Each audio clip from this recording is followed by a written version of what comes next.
Morocco has just won. Penalties converted, a nation erupts, a player stands drenched in sweat and glory. The whole world is listening for what he will say next.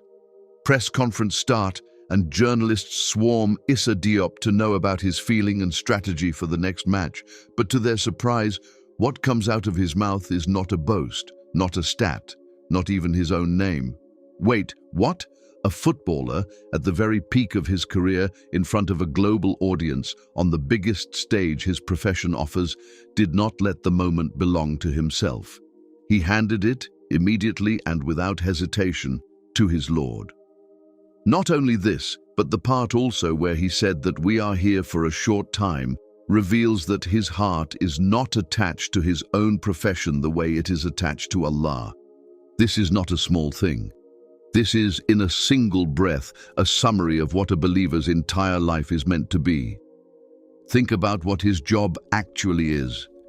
His income, his fame, his identity in the eyes of millions, all of it is built on this game. If any of us had a right to let our hearts be consumed by something, it would be him. Yet, even while Morocco is winning, even while the whole footballing world watches his every touch, his heart has not been swallowed by it. His answer proves it. In fact, it is likely that the long matches, the grueling practice, the demands of tournament football sadden a heart like his precisely because they pull time away from the remembrance of Allah.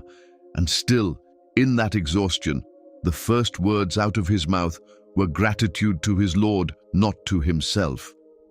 The Prophet, sallallahu alaihi wasallam, said that Allah, the Almighty, says, "I am as my slave thinks of me, and I am with him when he remembers me. If he remembers me within himself, I remember him within myself, and if he remembers me in a gathering, I remember him in a better gathering." Now, hold up a mirror to ourselves. Since this tournament began, how many of us have sat glued to screens for hours, night after night? How many of us, even standing in prayer, have found our minds wandering back to a scoreline? A footballer, whose literal livelihood depends on this game, is not as attached to it as we are simply watching it from our sofas.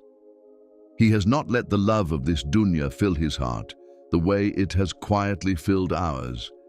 And notice the courage in how he said it. Not privately, not among his own, but proudly in front of a Western broadcast audience, unashamed to mention Allah and unashamed to thank him. He did not soften it into vague talk of blessings or fate. He named his Lord directly. That is a heart anchored to what is permanent, even while standing in the middle of what is fleeting. Issa Diop's words are not really about football. They are a mirror held up to every single one of us who has let a match, a screen, a season borrow the space in our hearts that belongs to remembrance. If a man whose career depends on this game can say his heart is not attached to it, what excuse remains for those of us who only watch? And what is the worldly life except the enjoyment of delusion?